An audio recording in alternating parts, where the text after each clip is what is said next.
Welcome to teaching पाठशाला। मैं हूं आपकी एजुकेटर ज्योति। आज इस वीडियो में हम बात करने वाले हैं पीएमआरएफ फेलोशिप के बारे में। इसके अलावा भी अगर आप किसी और फेलोशिप के बारे में जानना चाहते हैं तो आप अपने व्यूज को कमेंट सेक्शन में डाल सकते हैं। I will be happy to make sure कि उस पर्टिकुलर फेलोशिप पे आपके लिए कंप्लीट इंफॉर्मेशन फ्यूचर में आने वाले वीडियोज में दी जाए। चलिए आज हम बात कर लेते हैं पीएमआरएफ फेलोशिप के बारे में। ये फेलोशिप क्या है, इसके क्या एडवांटेजेस हैं, कौन से बच्चे इसके लिए एलिजिबल हैं, आपको इस फेलोशिप को पाने के लिए क्या क्या करना पड़ता है और ये फेलोशिप जेआरएफ में मिलने वाली फेलोशिप से कितना डिफरेंट है और कितना फायदेमंद है, इन सभी के बारे में हम इस वीडियो में डिस्कस करने वाले हैं।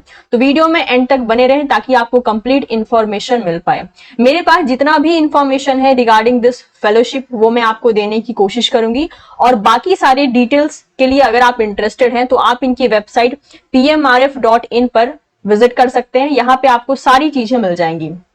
मैं पहले वन बाय वन आपको दिखा देती हूँ कि इन्होंने अपनी वेबसाइट पे कौन कौन सी चीजों को डाल के रखा है, जिससे कि अगर आप इनकी वेबसाइट पे विजिट करते हैं तो आपको डिटेल जानने को मिल जाएगा। तो जैसे कि आप देख सकते हैं मैं इनकी वेबसाइट पे हूँ। यहाँ पे मैं अगर होम पेज पे अगर गई हूँ तो यहाँ पे आप देख सकते हैं इन्होंने बता के रखा है कि पीएमआरएफ फेलोशिप क्या है, रिसर्च इंस्टीट्यूट कौन कौन से हैं, स्टूडेंट्स किस टाइप के रहने वाले हैं। इसके अलावा यहाँ पे इन्होंने पीएमआरएफ ग्रांटिंग इंस्टीट्यूट के बारे में भी लिस्ट दे के रखी है और साथ ही साथ ये भी अनाउंसमेंट करके रखा है कि जो पीएमआरएफ फेलोशिप है दैट इज फॉर 2023 वो भी फिलहाल में रिलीज की जा चुकी है। मतलब कि एक तरीके से डेट ओपन हो चुका है, दैट इज फ्रॉम 12 जुलाई।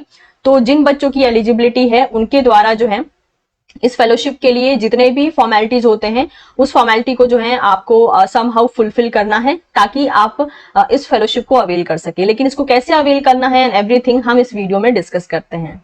इसके अलावा आप देख सकते हैं यहाँ पे गाइडलाइंस है। गाइडलाइंस में अगर आप जाते हैं तो आपको एलिजिबिलिटी जानने को मिलेगा। डिलीवरेबल्स में जाते हैं तो आपके सामने आएगा सारा का सारा मतलब डिटेल कि आपको क्या क्या करना होता है एंड एवरीथिंग। फेलोशिप में आपको अमाउंट दिखेंगे।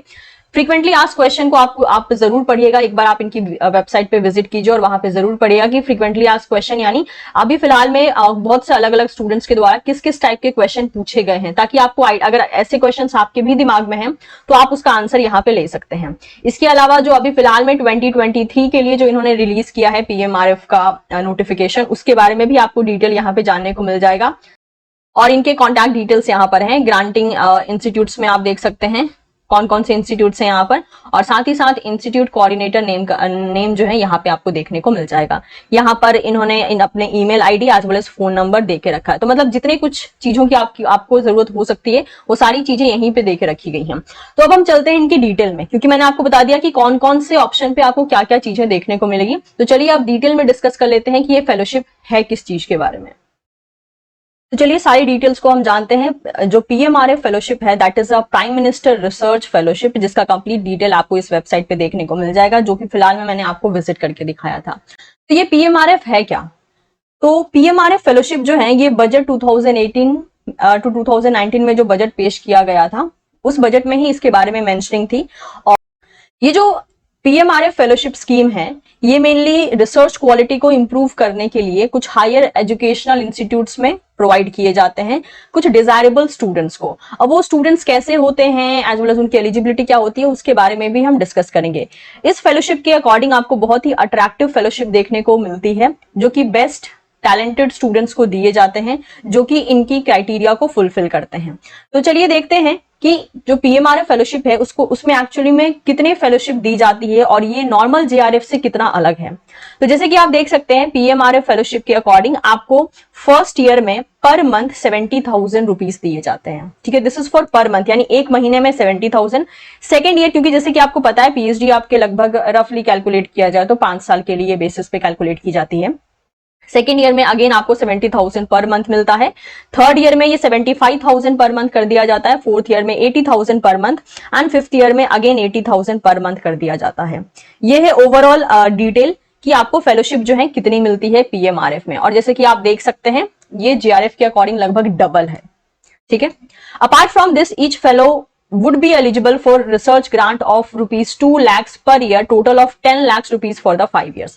इसके अलावा हर एक जो रिसर्च फेलो होता है उसको 2 लाख रुपए हर एक साल दिए जाते हैं, यानी 5 साल के लिए कैलकुलेट किया जाए तो लगभग आपको 10 लाख रुपए मिलते हैं एज अ रिसर्च ग्रांट।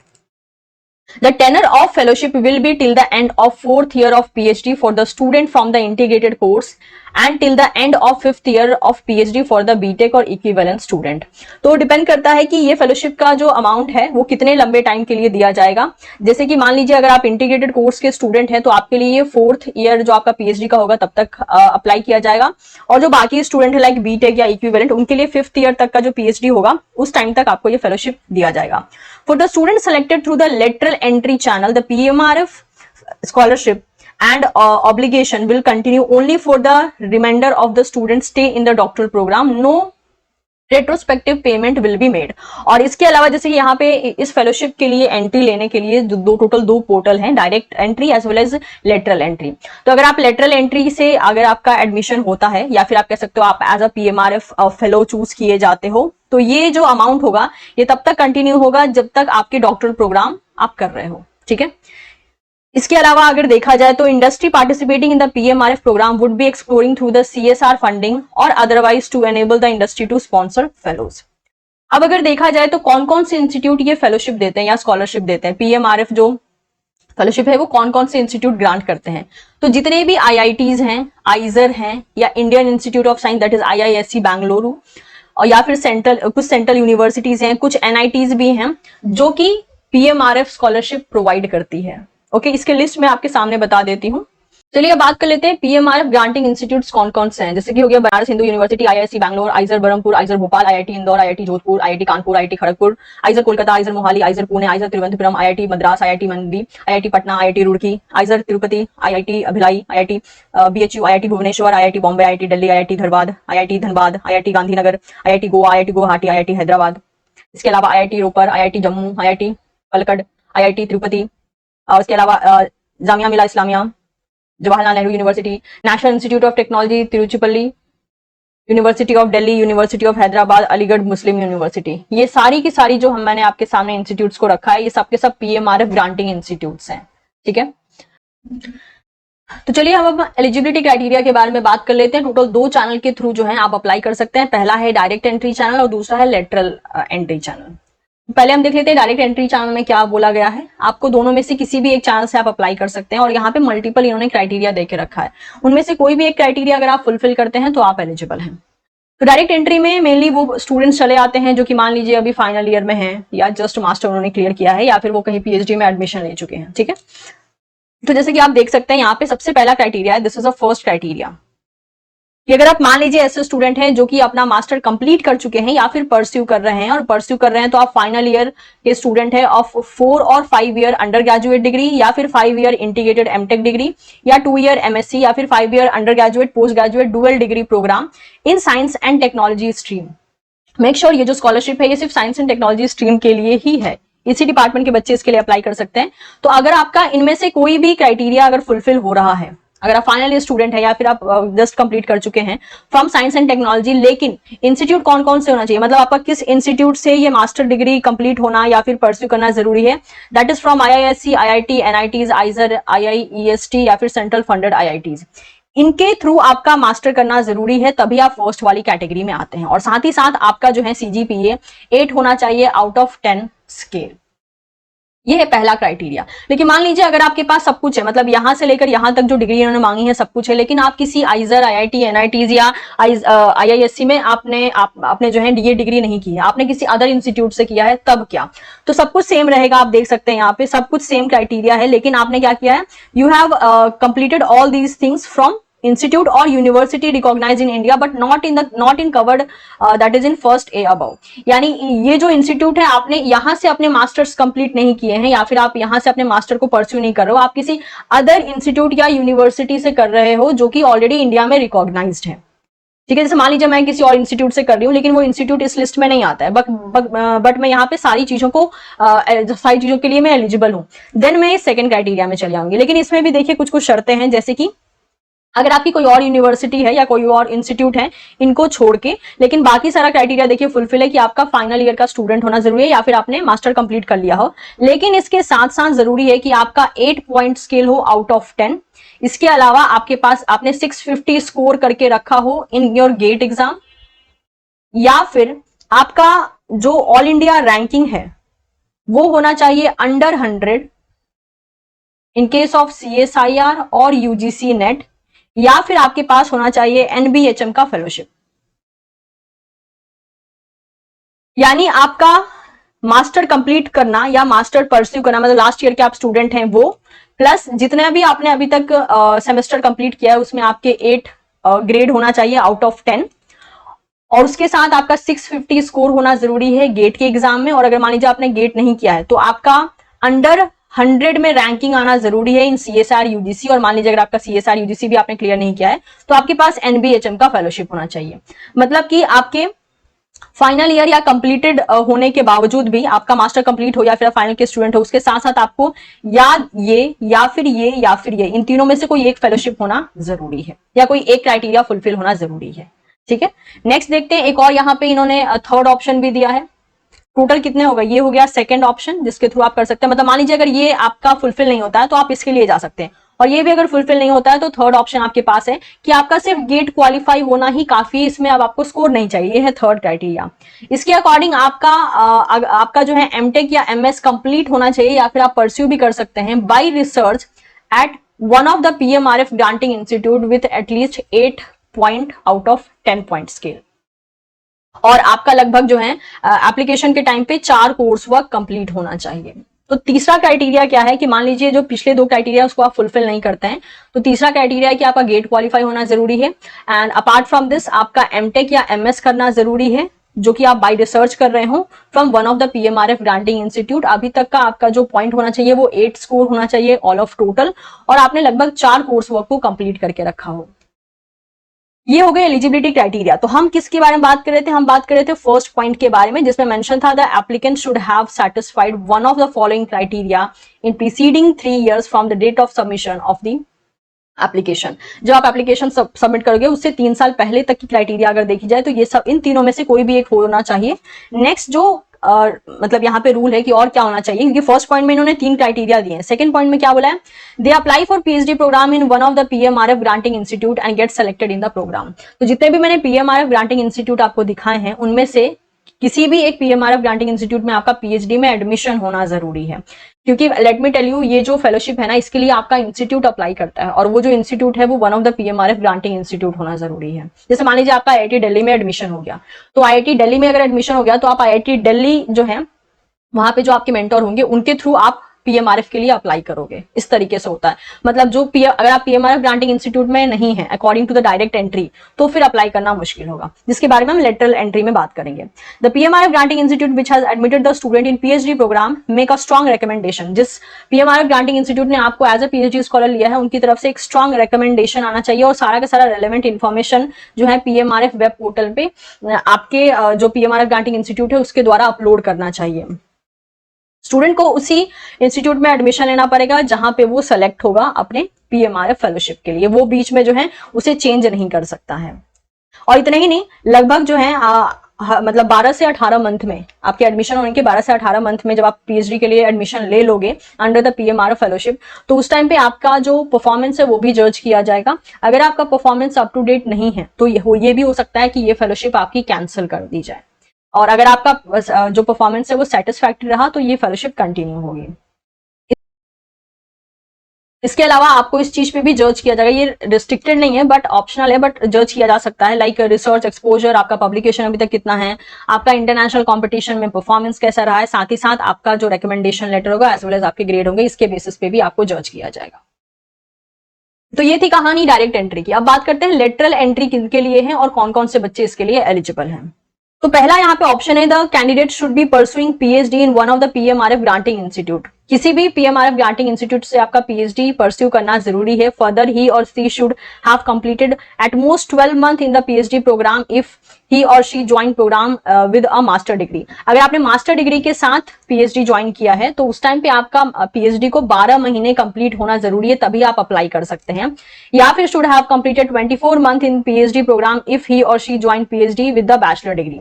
और मान लीजिए अगर आपने बैचलर डिग्री लाइक बीटेक के बाद ही आपने डायरेक्टली PhD जाकर जो है अटेंड कर लिया है, तो उस टाइम पे आपके PhD को मतलब कि परस्यू किए हुए 24 मंथ का टाइम ड्यूरेशन होना जरूरी है। अगर आपने मास्टर के बाद PhD के लिए अप्लाई किया तो आपका 12 महीने कंप्लीट होना जरूरी है, और अगर आपने बैचलर के बाद अप्लाई किया तो आपका 24 मंथ कंप्लीट होना जरूरी है। The relevant period of 12 month or 24 month will be counted from the date of admission in the PhD program till the date of application for the lateral entry. तो जिस दिन से आपने एडमिशन लिया है तब से लेकर ये जो एप्लीकेशन की डेट है तब तक जो है काउंट किया जाएगा। उसके अकॉर्डिंग अगर आप मास्टर की बात कर रहे हैं तो 12 मंथ कंप्लीट होना जरूरी है, बीएससी और बैचलर की बात कर रहे हैं तो 24 मंथ कंप्लीट होना जरूरी है। A candidate can be considered at most twice through the lateral entry channel PMRF। और लेटरल एंट्री से आपको अप्लाई करने का जो मौका मिलेगा वो सिर्फ 2 बार मिलेगा, डायरेक्ट एंट्री में सिर्फ 1 बार ही आपको मौका मिलता है। In case of integrated MTech, MS और PhD program, the candidate will be eligible to apply within 12 month of date of satisfying the master degree requirement. ये था पहला रूल। नेक्स्ट रूल क्या है, the candidate should have completed at least 4 course in the PhD program. क्योंकि आप यहाँ पे इस लेटरल एंट्री में PhD मांग रहा है तो ऑब्वियसली PhD प्रोग्राम में आपका 4 कोर्स वर्क कंप्लीट होना जरूरी है, जिसमें कि फुल सेमेस्टर कोर्स होना जरूरी है और लगभग आपने 8.5 ऑब्टेन किया हो आउट ऑफ 10 और higher only full subject course are considered. General course such as the seminar, communication skill, research methodology etcetera are not considered as a full subject course.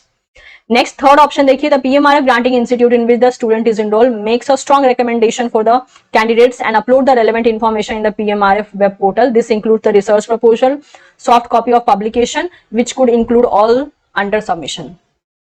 और इसके अलावा ऑब्वियसली आपका भी इंस्टीट्यूट जो है, क्योंकि आपका भी इंस्टीट्यूट की तरफ से ही अप्लाई किया जाएगा इस फेलोशिप के लिए, तो स्ट्रॉन्ग रिकमेंडेशन जरूरी है इंस्टीट्यूट की तरफ से। साथ ही साथ जितने भी रेलेवेंट इन्फॉर्मेशन है वो PMRF वेब पोर्टल पे अप्लाई हो जाने चाहिए। और अगर आपका रिसर्च पब्लिकेशन है तो उसके बारे में भी आपको मेंशन करना होगा, चाहे वो अंडर सबमिशन ही क्यों ना हो। Candidates continue work only in the host institute and transfer to another PMRF eligible institute are not allowed. Further, once enrolled in PhD program through the lateral entry, the candidate cannot be considered for direct entry channel in the subsequent year. एक बार अगर आपका lateral entry के through admission हो गया तो आप direct entry के लिए और कंसिडरेशन में नहीं रखे जाएंगे। बाकी जैसे कि आपको बोला है कि इसमें भी आपको जज जो है और भी चीजों के बेसिस पे किया जा सकता है, जैसे कि हो गया स्ट्रॉन्ग रिसर्च प्रपोजल। यहाँ पे आपका रिसर्च प्रपोजल अच्छा होना चाहिए, आपके पास पब्लिकेशन है तो वो भी बहुत एक अच्छी चीज होगी। And due weightage should be given to publication in a reputative journal and the conference. और अगर आपके पास कोई अच्छी पब्लिकेशन है तो उसको और इंपॉर्टेंस दी जाएगी। तो अगर आप इनमें से किसी भी PMRF granting research granting institute में अगर आप काम कर रहे हैं फिलहाल में, तो आप अपने मेंटोर के पास जाइए और एक बार PMRF फेलोशिप के बारे में उनसे जरूर बात कीजिए। अब कुछ फ्रीक्वेंटली आस्क्ड क्वेश्चन है, चलिए इसको भी डिस्कस कर लेते हैं ताकि आपको एक बेटर क्लियरिटी मिले। जैसे कि एक क्वेश्चन है, how many time a scholar can apply for direct entry. तो यहाँ पे बोला गया है ओनली वंस। लेटरल एंट्री के लिए आप 2 बार अप्लाई कर सकते हैं। You can you please tell us about the admission process, जो कि 4 स्टेज का है, जो कि बता दिया गया है। जैसे कि हो गया नॉमिनेशन, जैसे कि PMRF granting institute send the nomination of eligible candidate to the national coordinating institute through the PMRF portal. तो जो PMRF ग्रांटिंग इंस्टीट्यूट है जिसमें कि आप मेनली PhD कर रहे होंगे, वो क्या करेगी, वो कुछ कैंडिडेट्स के नाम को नॉमिनेट करेगी PMRF के पोर्टल पे। सेकेंड ऑप्शन आता है detail application. The nominated scholar make a detail application through the PMRF portal under one of the board areas. They are also required to give name of recommender who are in turn required to log in the portal and submit their recommendation. Third आता है evaluation कि ये जो student हैं जिनके लिए apply किया जाएगा, so the submitted application are reviewed in detail by the national panel for each board area. The panel considered several aspects, arrived at a collective decision and make the recommendation to NCC with a rank list. The broad area are listed below. यहाँ पे जो है list कर दिया गया कि किस किस एरिया में देखा जा सकता है। जैसे कि अगर आप साइंस के स्टूडेंट है तो यहाँ पे आप देख सकते हैं biomedical engineering, biological sciences and agricultural sciences वाला एरिया आपके लिए हो जाएगा। बाकी एरियाज भी आप देख सकते हैं लाइक इंजीनियरिंग से ही रिलेटेड है, फिजिक्स केमिस्ट्री के लिए भी यहाँ पर बहुत से ऑप्शंस हैं। जो फाइनल स्टेज होता है वो होता है final selection are done by the NCC based on the rank and the number of seat allocated for each PMRF granting institute. Next है, I am a PhD student in one of the PMRF granting institute, who should I approach for direct or lateral entry information nomination। जैसे कि आप में से भी बहुत से ऐसे स्टूडेंट होंगे जो कि ऑलरेडी किसी PMRF ग्रांटिंग इंस्टीट्यूट से PhD कर रहे होंगे, तो आपके भी दिमाग में ये सवाल आएगा कि किससे मैं अप्रोच करूं, किससे मैं जानूं कि मुझे और क्या करना चाहिए आगे। So you should contact the institute coordinator. Please find the institute coordinator detail in the link. मैं आपको कोऑर्डिनेटर्स के नाम भी बता दूंगी, अभी भी मैंने जस्ट स्टार्टिंग के वीडियो में ही दिखाया था, तो यहाँ पे भी मैं आपको डिटेल बता दूंगी कि कौन कौन से इंस्टीट्यूट के लिए कौन से कोऑर्डिनेटर रेस्पेक्टिव बेसिस पे रखे गए हैं। Is there a central portal where I can apply for direct entry? So the answer is no. You have to contact your institute coordinator for the nomination. तो nomination के जो process है वो खुद से आप नहीं कर सकते हैं, आपके institute के जो coordinator है उनके थ्रू ही आपको करना पड़ेगा। When will the interview for PMRF selection be held? As such, there are no interview for the selection. जो जो रूल्स बताए गए उसी रूल्स के अकॉर्डिंग आपका सिलेक्शन होता है। पीएमआरएफ के लिए कोई रिजर्वेशन कोटा नहीं होता है। Is a PMRF fellowship available for PhD scholarship in philosophy? So PMRF fellowship is open only for the scholars pursuing PhD in science and technology. अगर आप ऐसे स्टूडेंट हैं जो कि मतलब मान लीजिए आर्ट्स से हैं, कॉमर्स से हैं, तो फिर आपकी एलिजिबिलिटी नहीं है, बिकॉज ये जो सोलली ये जो फेलोशिप है that is only for science and technology student, जिसमें कि इंजीनियरिंग स्टूडेंट्स भी चले आते हैं। चाहे आपने एंट्री लेटरल से ली हो या डायरेक्ट चैनल से ली हो, ये कुछ ब्रॉड एरियाज हैं जहां पे आप अप्लाई कर सकते हैं। So the broad areas under which applications can be made, वो कौन कौन से एरियाज हैं आप सब एरियाज को देख सकते हैं, और लेकिन मैं जो है यहाँ पे ब्रॉडर एरिया को ही कवर करने वाली हूँ। जैसे ब्रॉड एरिया में सबसे पहला चला आता है civil engineering, earth science, architecture, ocean and naval engineering. Next broad area में चला आता है mechanical engineering and aerospace engineering design. Third broad area में चला आता है electrical engineering and electronic engineering, बाकी सब एरियाज भी आप यहाँ पे देख सकते हैं। फोर्थ में चला आता है computer science and engineering, data science and mathematics. Again fifth broad area में चला आता है आपके पास biomedical engineering, biological science and agriculture science. मतलब जो हमारे साइंस के स्टूडेंट्स हैं वो इन सारी कैटेगरी को इन सारी ब्रॉड एरिया को देख सकते हैं, जिसमें biological science and agriculture science दोनों चला आता है। अब इसमें मैं अगर सब एरियाज की बात करूं तो you are going to get biomechanics, neuroscience, tissue engineering, biomaterial and regenerative medicine, nano technology, nano medicine and nanostics, biotechnology, genetics and epigenetics, immunology, computational biology, system biology and bioinformatics, cell biology, microbiology, molecular biology, biochemistry, enzymology, cancer biology, developmental biology, structural biology and protein engineering, plant science, biophysics, ecology and evolution, wildlife science, agriculture and fisheries science, food technology, environmental science and bioprocess engineering. तो मतलब सब कुछ ही चला आ रहा है। एक तो broad area इन्होंने खुद मेंशन किया है, उसके अंदर जो सब एरियाज हैं, बट यहाँ भी मेंशन है कि बट नॉट लिमिटेड टू, ठीक है, ये भी लिमिटेड नहीं है, इसके भी सब कैटेगरीज हो सकती हैं। वो डिपेंड करता है कि आपका जो रिसर्च एरिया है वो किस कैटेगरी के अंदर फॉलो अप होता है। नेक्स्ट सिक्स्थ ब्रॉड एरिया आप देख सकते हैं यहाँ पे, that is for chemical engineering and textile engineering. आप इसको गो थ्रू कर सकते हैं depending upon your respective department.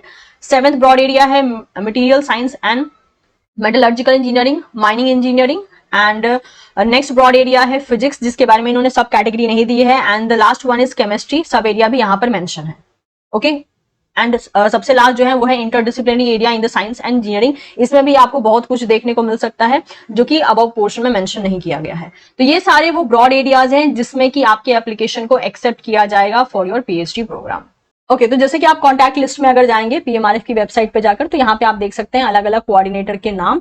जैसे ये रहा ग्रांटिंग इंस्टीट्यूट, ये रहे इंस्टीट्यूट कोऑर्डिनेटर नेम। जैसे कि मान लीजिए फॉर एग्जांपल अभी आप में से कोई ऐसा है कि जो कि आईआईटी बीएचयू में पढ़ता है, तो उनके लिए जो कोऑर्डिनेटर हैं जिनका मतलब जो बच्चे अभी फिलहाल में आईआईटी बीएचयू में पढ़ रहे हैं, क्योंकि आईआईटी बीएचयू भी one of the PMRF granting institute है, तो आपके लिए जो कोऑर्डिनेटर होंगे वो होंगे प्रोफेसर एसबी द्विवेदी।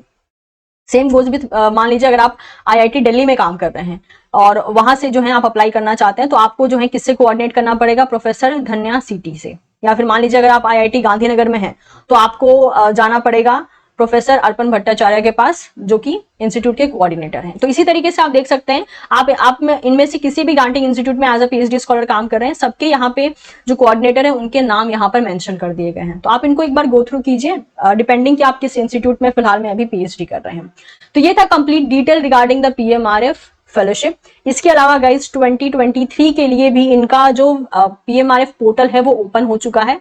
तो प्लीज अगर आप में से जिसका भी इंटरेस्ट है और जिसकी एलिजिबिलिटी फुलफिल हो रही है वो बिल्कुल अप्लाई कर सकते हैं। जैसे कि आप देख सकते हैं 12 जुलाई को ही जो है ये पोर्टल ओपन हो चुका है और 7 अगस्त को जो है डेडलाइन होगी नॉमिनेशन की। यानी अभी भी देखा जाए तो आपके पास 5 दिन का टाइम है, तो आप अभी भी अप्लाई कर सकते हैं अगर आपकी एलिजिबिलिटी फुलफिल होती है तो।